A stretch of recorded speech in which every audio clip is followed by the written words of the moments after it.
Ele tem vontade de nos encher.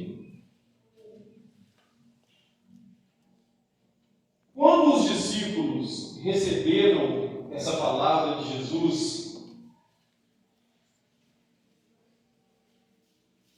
e eu estava lendo isso em casa, ele disse: mas vocês receberão a virtude do Espírito Santo, que há de vir sobre vós, e ser-me-eis testemunhas. Eu comecei a pensar: meu Deus, mas os discípulos andaram com Jesus mais de 3 anos. E careciam de receber o Espírito de Deus. Mesmo andando com Jesus mais de 3 anos, Jesus disse a eles: olha, vocês precisam receber a virtude do Espírito Santo.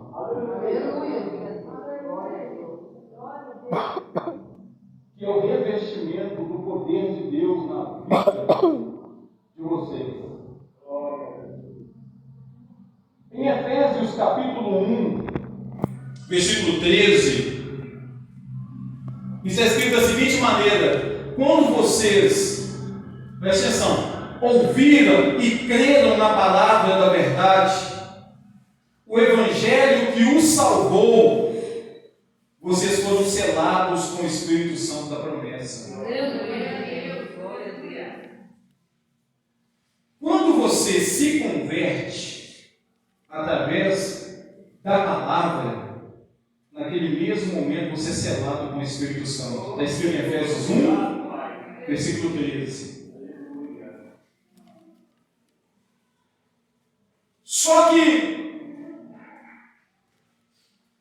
o que eu venho falar com você nesta noite não é sobre o ser selado com o Espírito Santo. É sobre o ser revestido com o Espírito Santo. Se você me perguntar: pastor, eu estou aqui nesta noite, eu não tenho o Espírito Santo de Deus, eu vou dizer para você: se você é de Deus, é impossível você não ter o Espírito Santo. Porque o Espírito Santo, ele sela a vida da pessoa no momento em que a pessoa ouve a palavra e crê na palavra da verdade. É o evangelho que nos salva. Então, ser selado com o Espírito Santo não tem nada a ver com pular, com gritar, com profetizar, com revelar, com curar alguém. Não. Se alguém te disse ao contrário, te contou uma mentira.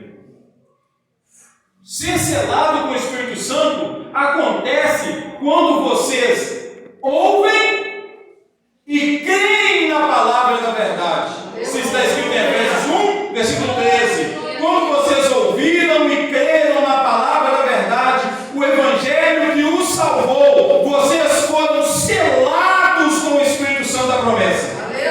Então, o selo do Espírito Santo, ele é dado no ato em que você crê na palavra de Deus. O Espírito de Deus vem e te sela e te salva.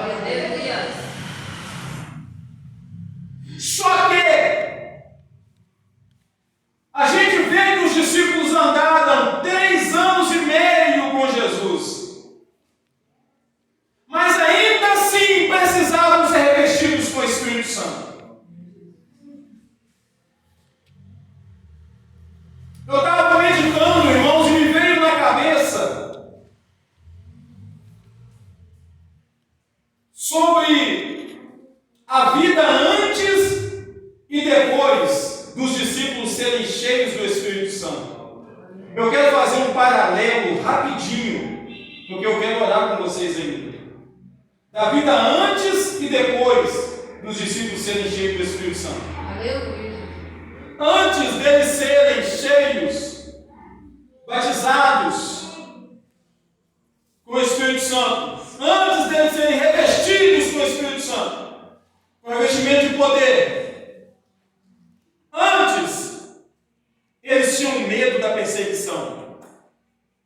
Isso está em João, capítulo 20, versículo 19. que diz que quando chegou a tarde daquele dia, o primeiro da semana, eles estavam com as portas cerradas, onde os discípulos estavam, porque eles estavam com medo dos judeus. Então eles se juntaram, fechou a porta da casa e entrou para dentro e ficou lá, preso lá dentro, com medo. A Bíblia diz que então Jesus chegou e apareceu no meio deles e disse: paz seja convosco.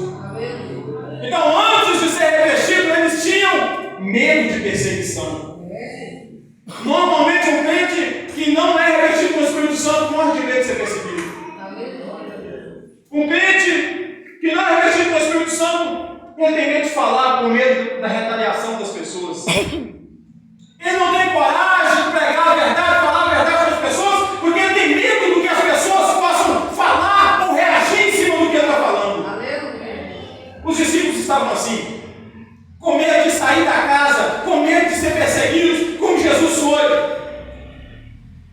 Segundo ponto, antes eles não jejuavam.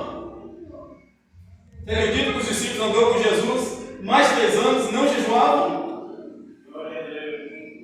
Mateus 9,15. Disse-lhe Jesus: podem porventura andar tristes os filhos das bodas, enquanto o esposo ainda está com eles? Dias, porém, virão, em que lhes será tirado o esposo, então jejuarão. Deus está falando: olha, enquanto eu estou aqui, vocês precisam jejuar, não.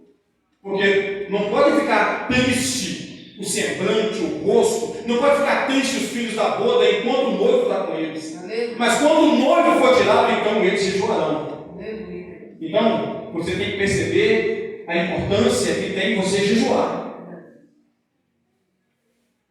Terceiro ponto, eles estavam com os olhos como que fechados para não reconhecerem a Jesus antes de serem revestidos com o Espírito Santo e receberem aquele Espírito Santo. Eles encontraram com Jesus algumas vezes e não reconheciam Jesus. Quantas vezes Jesus está na casa? Quantas vezes Jesus está andando do nosso lado? Jesus está usando a boca de alguém para falar conosco. Jesus está ali se manifestando e nós não estamos conhecendo Jesus. E nós não estamos conhecendo Jesus, estamos olhando para Jesus como se fosse qualquer outro. Porque não estamos conhecendo quem é Ele. Glória a Deus. Lucas 24:16. Os discípulos a caminho de Emaús, eles iam falando acerca dos acontecimentos que aconteceram com Jesus, e Jesus veio, entrou na conversa deles, perguntou a eles: sobre o que vocês estão falando? E eles disseram: olha, acaso és tu peregrino entre nós, que não sabe o que aconteceu com Jesus, o mesmo profeta? Como eles o pegaram, julgaram e mataram? E eles não conheceram, conversaram com Jesus durante todo o caminho e não conheceram Jesus. Quando entraram na casa, Jesus ia passando e eles falaram: ei, fica conosco, já está atardecendo. Jesus entrou na casa com eles, então quando partiu o pão, Jesus pegou o pão, partiu, deu graças, e quando Jesus partiu, deu graças, eles reconheceram que era Jesus. Quantas vezes não estamos reconhecendo Jesus na nossa vida? Quantas vezes não estamos reconhecendo Jesus no nosso caminho? Quantas vezes Jesus está do nosso lado, nós estamos achando que é qualquer um que está do nosso lado? Quantas vezes Jesus está falando, e a gente está olhando e está dizendo: é o irmão que está falando, é a irmã que está falando, é alguém, é simplesmente mais um. E é Jesus que está usando alguém e nós não estamos conhecendo, porque nos falta o revestimento, nos falta a abertura da visão espiritual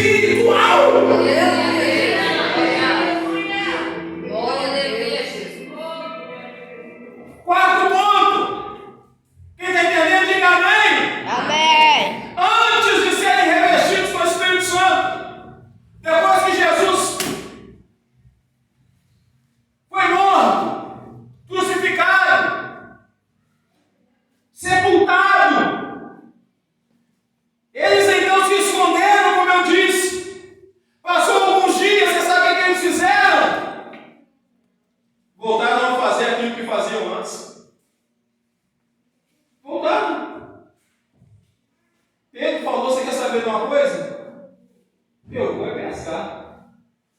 Eu vou pescar. Jesus. E foi pescar. Isso está escrito em João 21, versículo 3. Aleluia. Então Jesus chega na beira da praia.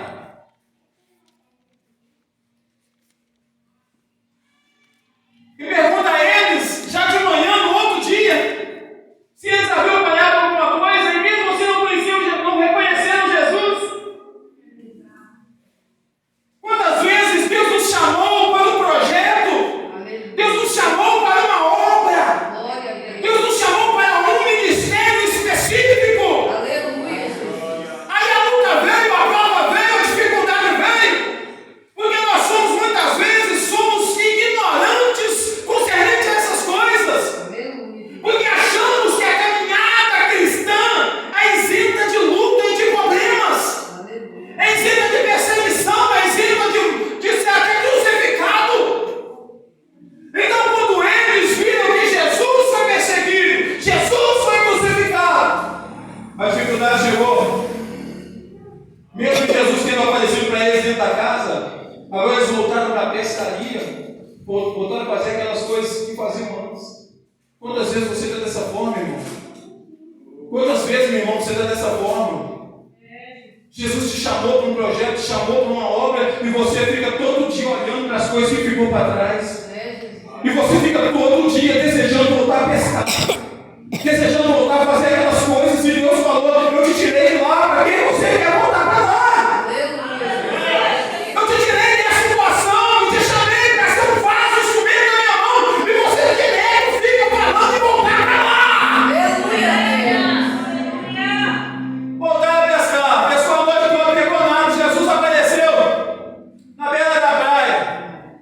Falei, lança a rede do outro lado. Lançaram a rede lotou de peixe. Alguém, João, virou e falou, Pedro, quem está na beira da praia é Jesus, rapaz. Pedro estava pelado, sem roupa. Pedro então se lançou na água, com vergonha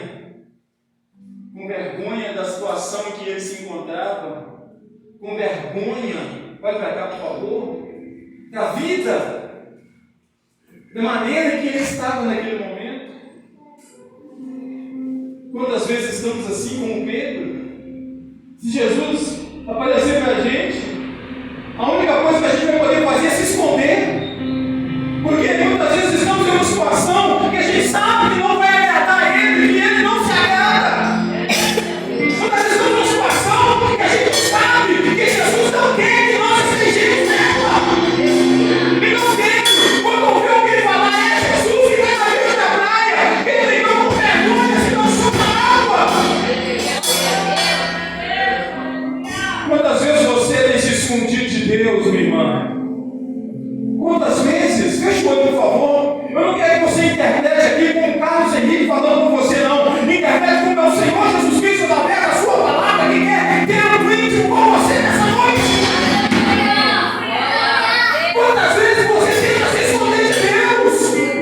Quantas vezes, quando Deus aparece, você se esconde? Porque você sabe que se Ele te vê da forma que você está, você vai ficar envergonhado.